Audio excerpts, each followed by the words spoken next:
Good morning, students. I'm Praveen Thakur here with your Standard 3 English. Welcome back to our English class.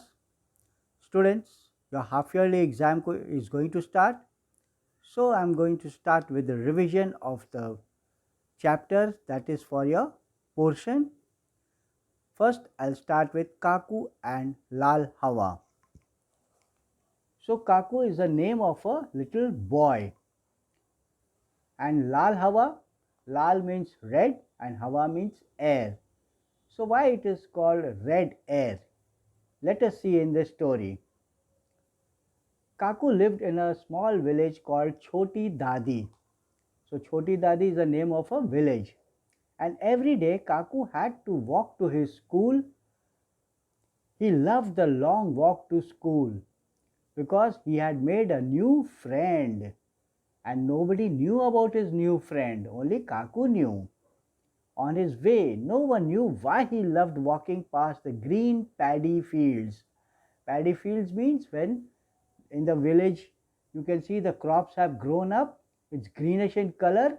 So paddy fields, the village lake, and the old ground to reach school. So he took a long way to go to school, through the paddy fields, through the village lake and the old ground. No one knew Kaku's little big secret on the way to school, not even Amma. So, Amma means mother, isn't it? Even she did not know why Kaku used to go to school such a long way. But only Kaku knew because he had made a new friend. And every morning Kaku would be ready in his school uniform, eagerly waiting. Eagerly means he was anxious, waiting for his tiffin. As soon as he got his tiffin box, he would run out of the house to meet his friend Lal Hawa. So now you know who is his new friend? It is Lal Hawa. So that is a train. So he used to cross the fields, the village lake, and the old ground. So when he went there, there was a railway track, and he used to stand on top of the mud, a big sort of hill it was, and from there he used to watch Lal Hawa. He always got the best view of Lal Hawa.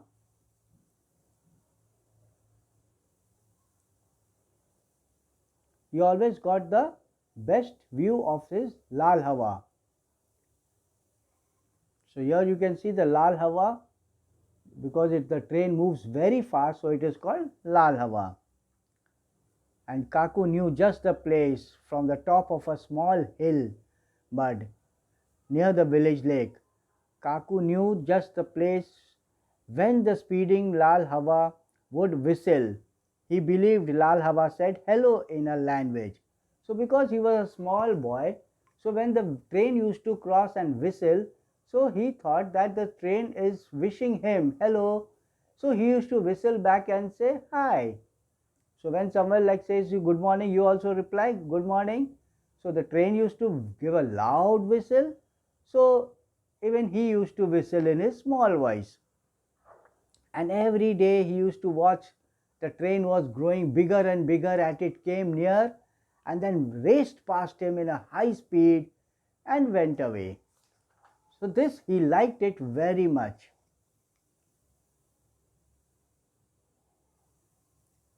Standing on the small hill, Kaku saw Lal Hawa becoming bigger and bigger.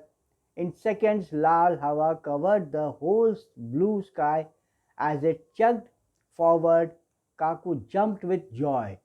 Chugged, here you can see in this picture, Kaku is standing near the lake and he's standing on a small hill and looking at the Lal Hawa. There from here he is getting a very good nice view.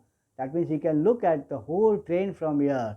And chugged means it moved very fast. So you know when the train moves, that sound comes. So that chugged. And he used to like this very much. He clapped and waved as Lal Hawa chuk chuk past him. As his eyes followed its magical wheels, he saw small hands waving to him.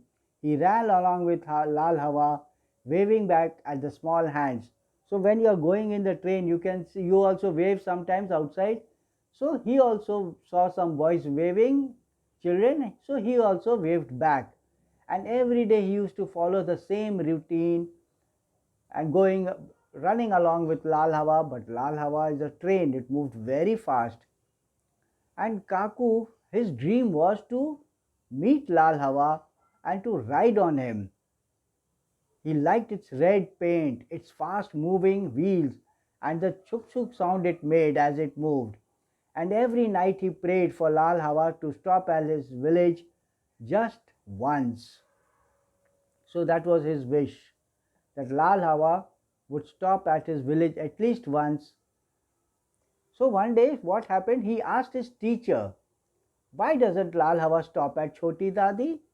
So his teacher said that our village is very small and Lal Hawa is very, very big. The station is also very small. So Lal Hawa cannot stop here. It has to move. So that is why it does not stop here. It stops at only big stations. And then he used to become sad. So just like this, many days went by. And then his Amma consoled him. He told him, don't be sad, don't cry. Your wish will be fulfilled one day, don't worry. Then one day what happened? He was he closed his eyes and started praying that once at least I could wish that I could meet Lal Hawa. Then what happened? He went to sleep. And then one day what happened? When he got up, he could not hear any sound. He was surprised. Where is that sound? The chuk chuk sound is not coming, and no one was there in front of him. Lal Hawa had stopped. So when he went out of his house, he did not hear the sound of the train. He could not believe why Lal Hawa has not come today. So he went, and when he went, he saw that Lal Hawa was standing at that station of Choti Dadi. And there he saw his school teacher, he saw his Amma, he saw his friends, and retired old railway guard was also there. And everyone started calling him, Kaku, come here, Kaku, come here. And Kaku went there. And then they asked him to sit in the train. He sat in the train and he was so happy that once at least he had got the chance to sit in the train. And then train gave a whistle and started moving from there. And from the window he waved everyone, bye everyone, and everyone also waved him bye. Back, bye Kaku. And tears were flowing through Amma's eyes because she knew that how happy Kaku was that his wish had been fulfilled. So now you all remember the story, students? Now students, let us continue with our next explanation, poem Giraffe.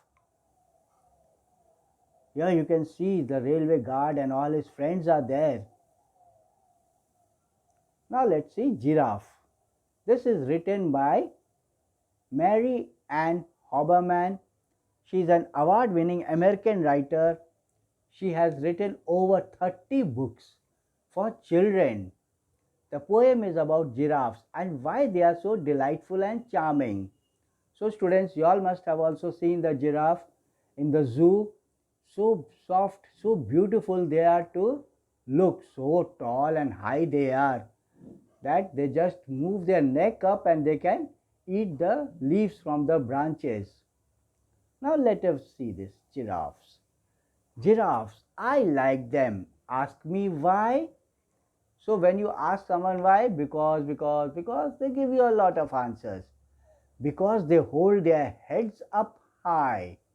Because their necks stretch to the sky. Because if you're a small boy, you can see how long their neck is, isn't it? See how long the neck is? So long the neck is. It looks as if it is touching the sky. And their heads are so high and they move their necks more up to catch the leaves. because they are quite calm and shy. Yes, they are not ferocious animal, they are very soft, very kind. Because they run so fast, they fly. They can run fast. Because their eyes are velvet brown. So velvet brown means brownish in color their eyes are. Very beautiful it looks.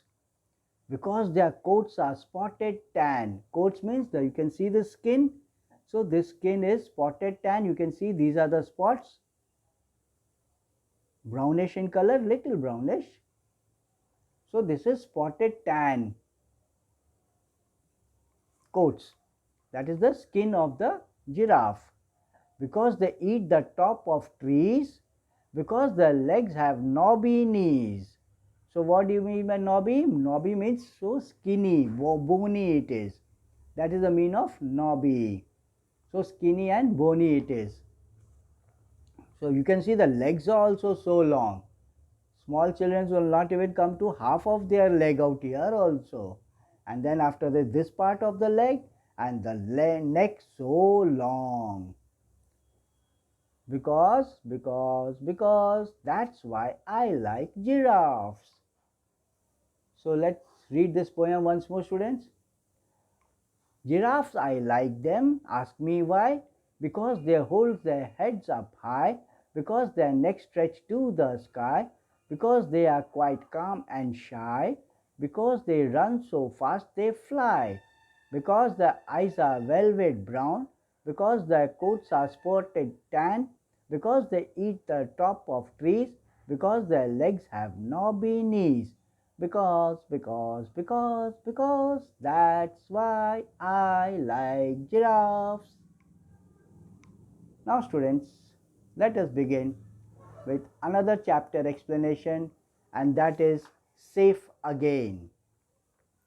So, safe means when you are at home, you all are safe, and again means again he was safe once more. Who was safe? A windhover. Who is a windhover? Windhover is a hunting bird. They hunt other insects and birds to live. So windhover is also known as a hunting bird. It is a small hunting bird also called a kestrel. They are also called kestrel. Many times the birds just hover. Hover means they flap their wings and they stand in only one place in the sky. Just like you can see the helicopter sometimes standing only one place, the wings are moving. Same way they flap their wings, but they are at one place. So that is known as hover. That is moving at only one place, standing still. It stays in the air, flapping its wings, but not moving forward. Here, a windhover tells its story. So that is why its name is windhover. Wind means air, and hover means it is flapping its wings and being only in one place. When I open my eyes, the sky is the first thing I see, and the wind is the first thing I feel. That is, when it is born, a windhover, it is telling its story that when I open the eyes, I see the light, I feel the wind. I hear chipping from the eggs close to my own broken shell. So, broken shell means from the egg. From the egg the chicken comes out. This windhover has also come out from a egg. And again he hears some more sounds. And then he sees there are other eggs also. And from inside that, the chipping sound, chip chip the small chickens do, that sound he hears. A pointed beak bursts through. There is more chipping and I see a tiny pale head. A chick struggles out of its shell and then another. They are my brother and sister. So there are many eggs out there, and as this windhover has come out from the egg, same way his brother and sister also, they break their eggs and they come out of the egg. And their mother and father, they bring food for them because they are so small. They cannot eat of their own. They cannot hunt just now. So the mother and father brings us nice mice as fast as they can catch them. We eat them and grow fast. But I grow the fattest, fastest. We live in a hole in a wall of a school. So in a school, there is a hole in the wall, and in that hole, they have made the nest because the mother, she wanted to lay eggs, so she found that a safe place, because downside, if it is, anybody can throw it, break it, isn't it? So that is very high up in the air, and they are small babies, so the mother and father, they bring mice and other insects and feed them. Then we stretch our wings and flap them just like our parents do. So they are also just like small babies have started to learn walking. So here also they have started to, they want to learn how to fly. So they start flapping their wings. Look at the baby windovers, look at their fluffy feathers. One evening after school, I hear a sound of footsteps coming towards us. We shuffle to the back of the roost. So every day they used to hear noisy voices, and their mother, father, they used to bring food. But one day what happening? One day after evening, that after the school was over, the windhover, he heard a sound of footsteps. So someone, when they walk, the sound comes of walking, and we see a dark shape over us and we screech, kee, kee. They start making noise because they know it is not their mother and fathers, it is someone else. So they are afraid. But the creature does not smell like a bird. So they can also smell, then they think, no, this is some other thing. I peck at it and strike with my claws, but it is a small bird. So even with its beak, it is picking at it, poking the hand or whatever it is, but it is not hurt because this is very small. So if you hit someone with a small chalk or anything, will they get hurt? No.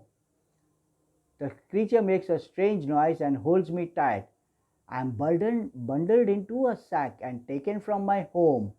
Bundled into a sack means in the which you rice and wheat your father brings. So that is known as a sack. Sack race also you all have done, isn't it, in school? Sports time. So that is a sack, and in that the one hand comes, takes it and puts it into that sack. After a while, someone opens the sack. I am dazzled by the light because in the sack it is very dark, and suddenly in the night when it is very dark and somebody switch on the light, how your eyes dazzle. Oh, what is that? Then you do like this, and it takes few seconds for your eyes to become used to that light. Same way out here also, it was in the sack, it was very dark, and then when the sack was opened, light came and he was dazzled. I tried to fly but crash into strong bars and fall in a cloud of feathers. So now it is in a cage. It cannot fly, and it is thinking, where are my parents? Where are my brother and sisters? Again and again it is trying to fly away from the cage, but it is not, because the cage is made of iron. Then I hear a voice say, I want you for myself, my friend, just for myself. He hears a sound, and that boy brings him food, but gives him food, but that small chick, he cannot eat the food because he is very small. He likes to eat only small pieces. He cannot break it the big pieces. So it is difficult for him to eat, and most of the time he is hungry. And then I feel my feet being tied. I am carried where I can feel the wind in my feathers. I beat my wings and try to fly, but I cannot. So that boy, what he does, he ties the legs of that bird and holds the thread so that the bird cannot fly. Then a girl sees that, and that girl says, hey, stop, you stole our windhover. Leave me alone, the boy shouts at her. What has happened to him? He's so thin, the girl exclaims. Exclaiming, she is surprised. That windhover has become so thin, it was so fat upside. So why are you taking him? What are you doing? So the boy says, I want to keep this windhover as a pet. But the girl says, no, this is a wild bird. A wild bird cannot be your pet. You must put it back or he'll die. because it is not being able to eat the food properly, says the girl. But I don't want to die. The boy's voice becomes soft and timid. Soft and why? Because he also realizes that I don't want to kill this bird. I want to keep it as a pet. So the boy says, okay, I promise I will put him back. The girl says, if you put him back, I will not tell anybody that you had taken the wind over from that wall. And so the boy leaves that, unties the rope, and the bird flies. I can hear the noise of the playground. Soon I am home. My brother and sister hiss at me. Don't you know me? I say, Kiki. I hear great beating wings once more. My mother is flying out to feed me. She remembers her first chick, and now I know I'm safe. So after he is freed, he flies back to his hole. But after he has gone, the small babies, they don't recognize him. So they again start making that kiki sound. But then the mother comes and she knows that he is my chick, and she starts giving him food again. So students, this was a summary of all the three chapters, two chapters and a poem. This will refresh your mind for your portion. Thank you students and take care. Go through this very nicely.